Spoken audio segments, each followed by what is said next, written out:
60% du budget norvégien s'évapore en un instant. Qui contrôle l'Arctique? Cette question secoue Oslo, Bruxelles et Washington. Une directive secrète de Vladimir Poutine vient d'effacer la domination énergétique européenne dans le Grand Nord. L'Arctique échappe à l'Occident. En quelques heures, le Kremlin impose un contrôle spécial sur les routes stratégiques de la région, coupant la Norvège de ses marchés asiatiques et isolant l'Europe de ressources essentielles. Ce n'est pas une guerre de chars, mais une opération silencieuse et implacable. Les plateformes norvégiennes en mer de Barents se retrouvent encerclées par des brise-glaces russes, assistées d'experts asiatiques. Au centre de contrôle d'Oslo, la routine tourne au chaos. Le trafic des navires de ravitaillement est stoppé par une flotte sous pavillon russe, officiellement pour la sécurité de la navigation. Mais désormais, tout dépend de Moscou. Simultanément, des équipes russes s'installent sur des zones grises du plateau continental, ces espaces juridiques flous en débat depuis des décennies. Ce choc géopolitique pulvérise le rêve d'indépendance énergétique de l'UE. Les contrats sont suspendus, les primes d'assurance explosent, la note de crédit de la Norvège s'effondre. Toute extraction de gaz au nord devient impossible. L'Europe réalise qu'elle peut perdre, du jour au lendemain, l'accès stable à l'énergie nordique, menaçant retraite, emploi et pouvoir d'achat.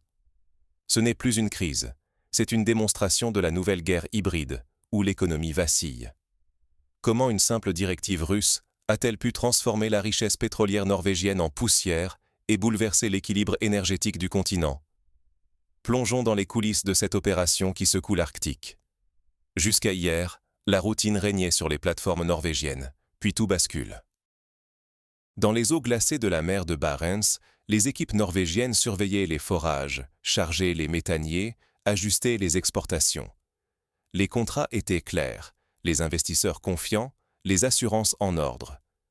Rien ne présageait de perturbations. Mais soudain, à l'horizon, apparaissent des brise-glaces russes escortant des navires de recherche. Les autorités norvégiennes restent d'abord prudentes. Opération scientifique? Routine saisonnière? On minimise, on observe. Mais la vraie onde de choc survient vite. Moscou annonce un contrôle spécial sur toute la logistique arctique. Le langage froid et administratif masque à peine la portée du geste.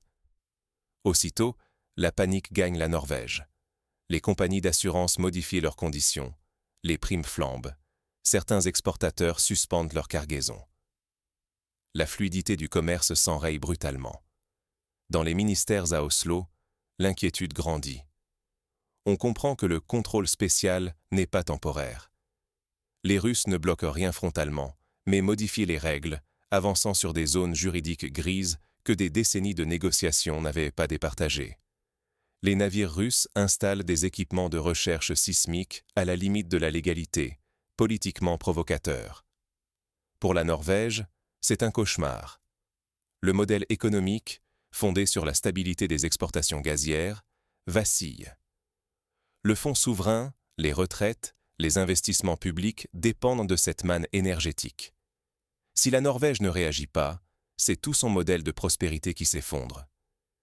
Mais derrière cette démonstration se cache un plan plus vaste. La guerre n'a pas éclaté, mais l'économie s'arrête. Pourquoi? Parce que la Russie, sans tirer un coup de feu, a verrouillé l'Arctique européen. Tout commence par une manœuvre d'Andreï Belousov, bras droit de Poutine. Ces navires, censés assurer la sécurité, se positionnent autour des plateformes norvégiennes. Ce n'est pas un simple renforcement, c'est une prise de contrôle. Les Russes installent rapidement des centres de coordination sur des points clés, filtrant qui accèdent ou non aux infrastructures. Pour les Norvégiens, c'est un choc. Du jour au lendemain, impossible de garantir la production. Les bateaux d'approvisionnement restent bloqués, chaque cargaison soumise à inspection et à l'aval russe. La pression ne s'arrête pas là. Dans les zones grises du plateau continental, des équipes russes lancent de nouveaux forages dans des espaces où la frontière du droit international reste floue. Moscou avance habilement. Officiellement, rien n'enfreint les traités. Mais dans la pratique, la Russie exploite chaque faille du droit maritime pour imposer ses règles et rendre toute exploitation impossible sans son accord. C'est une guerre de normes, où chaque document devient une arme. À Oslo, l'onde de choc est immédiate. Les ministres convoquent des réunions d'urgence. Le Premier ministre l'admet. Nous faisons face à une situation sans précédent. Ce n'est pas qu'une question de plateau continental, c'est un défi à notre sécurité nationale. Sur les marchés, la panique monte. Les investisseurs doutent de la solidité de la Norvège. Les agences de notation menacent de baisser la note du pays. Les primes d'assurance s'envolent pour chaque navire de gaz naturel liquéfié. Les pertes potentielles sont énormes, les recettes fondent et la confiance s'effrite. Pendant ce temps, à Moscou, le Kremlin reste impassible. Poutine publie un communiqué sec. L'Arctique requiert un contrôle particulier pour protéger les intérêts russes. Les analystes occidentaux comprennent. La Russie agit dans le cadre légal, sans intention de reculer. Les médias européens parlent de choc stratégique, de crise énergétique. C'est une nouvelle forme de guerre hybride, ni invasion, ni sabotage, juste une pression économique qui étrangle la Norvège et paralyse l'Europe. Ce qui frappe, c'est la brutalité discrète de l'opération. Chaque mouvement des navires russes, chaque décision, chaque argument juridique est anticipé. Pour la Norvège, la moindre erreur coûte des milliards. Mais cette crise dépasse ses frontières. Derrière chaque plateforme bloquée, c'est l'Europe qui est menacée. D'un simple document à un séisme pour tout le continent. La directive secrète de Moscou n'ébranle pas que la Norvège. Toute l'Europe ressent les secousses. À Oslo, le gouvernement ne dort plus. Les réunions d'urgence s'enchaînent. Le Premier ministre promet de défendre l'industrie énergétique, tout en demandant la solidarité européenne. Mais la situation est inédite. Diplomatie, alliances, traités semblent soudain fragiles face à cette stratégie hybride où chaque geste a un double sens. Côté russe, silence radio. Moscou invoque la protection des intérêts nationaux, rappelle le droit maritime international et continue d'avancer, sans forcer. Dans les capitales occidentales, la panique monte. La Russie vient de réécrire les règles de l'Arctique. Ce n'est plus un enjeu de baril ou de pipeline, mais de contrôle juridique et logistique, où l'Europe n'a que peu de prise. Conséquences immédiates. Les agences de notation dégradent la perspective sur la Norvège. Les assureurs réduisent leurs garanties. Les investisseurs retirent leurs fonds. Sur les marchés, le gaz norvégien s'envole, les places financières s'agitent, et les journaux titrent sur un nouveau jeu arctique, une ère de compétition silencieuse et implacable. La crise de confiance gagne la société. En Norvège, l'inquiétude grimpe. Les entreprises craignent faillite et licenciement. Les citoyens redoutent pour leur pouvoir d'achat, leur pension, leur sécurité énergétique. En Europe, la peur d'une pénurie de gaz s'installe. À Bruxelles, on débat de sanctions. À Berlin, on prépare des plans d'urgence. Mais partout, le constat est le même. La vulnérabilité européenne est désormais flagrante, et le centre de gravité énergétique glisse vers l'Est. Ce choc n'est pas accidentel, il déclenche un effet domino. La Norvège perd son rôle de pivot énergétique, l'Europe s'expose à une crise politique majeure, et le monde observe, conscient qu'un tel bras de fer pourrait redéfinir l'ordre économique global. Mais ce n'est que la première pièce d'un puzzle bien plus dangereux.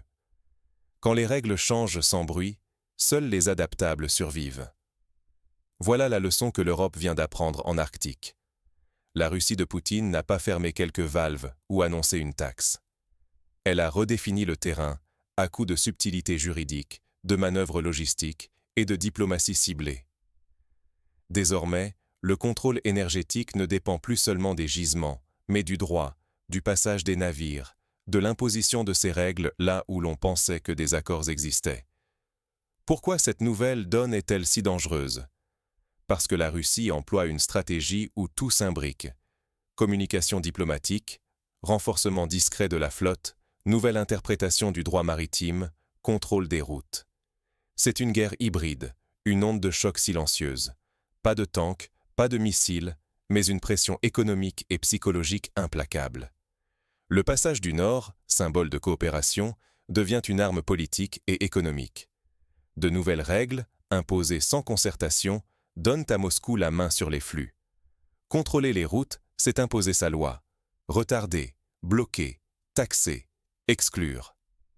Désormais, ce n'est plus la ressource qui fait la stabilité, mais la capacité à transporter, sécuriser, garantir l'accès. Et ce contrôle, la Russie l'exerce sans partage. Pour la Norvège, les conséquences sont immédiates. Budgets à revoir, projets bloqués, investisseurs refroidis, confiance ébranlée. L'économie norvégienne, qui vit à 60% de ses exportations d'hydrocarbures, doit repenser sa stratégie, alors que les agences de notation révisent déjà les perspectives du pays.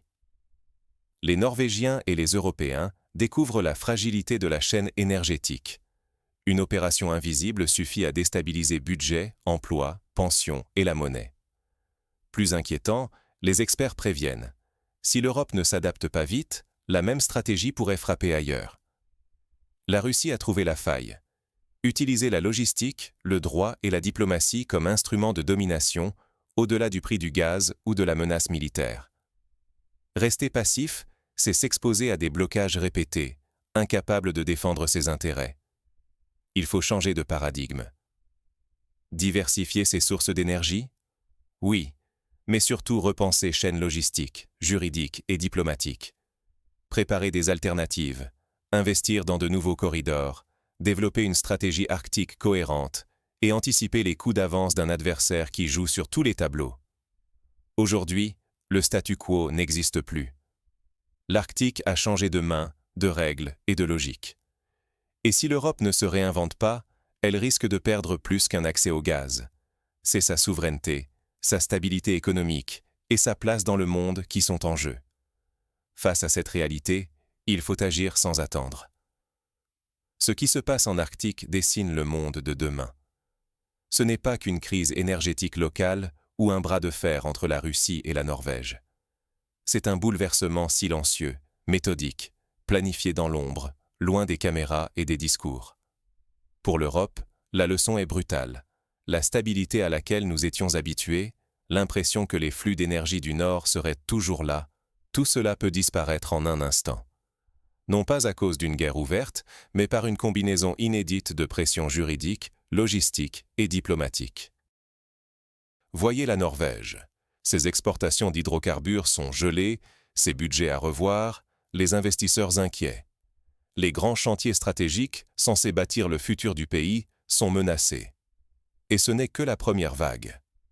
L'effet domino atteint l'Europe, privant le continent d'une de ses dernières sources d'énergie sûre. La Russie n'a pas simplement fermé un robinet. Elle a mené, étape par étape, une offensive hybride où les règles ont changé sans préavis. Les brèches juridiques, les nouveaux parcours maritimes, la mainmise sur la logistique, tout cela s'inscrit dans une stratégie globale, difficile à contrer. Ce n'est pas un affrontement spectaculaire. C'est une pression constante, invisible, mais d'une efficacité redoutable. Plus inquiétant encore, ce modèle pourrait s'étendre à d'autres régions. Les centres de recherche spécialisés le disent clairement. Si l'Europe ne repense pas sa présence et sa stratégie, elle devra affronter d'autres blocus silencieux, parfaitement légaux sur le papier, mais capables de paralyser des économies entières sans un coup de feu. Ce n'est plus la fiction d'un roman d'espionnage. C'est la nouvelle réalité. Pourquoi cela vous concerne-t-il? Parce qu'une telle opération, même discrète, impacte directement votre quotidien. Elle pèse sur les prix de l'énergie, la stabilité de l'économie, le financement des services publics, l'emploi, pensions, pouvoir d'achat, investissement. Tout dépend désormais de décisions prises loin de chez nous, dans des bureaux où l'on redéfinit les règles d'un monde qui change. Rester sans réagir, c'est accepter que la stabilité européenne s'effrite, que notre pouvoir collectif décline. Ce qui se joue en Arctique est un signal fort. La souveraineté énergétique ne se décrète plus. Elle se construit et se défend chaque jour, avec lucidité et anticipation.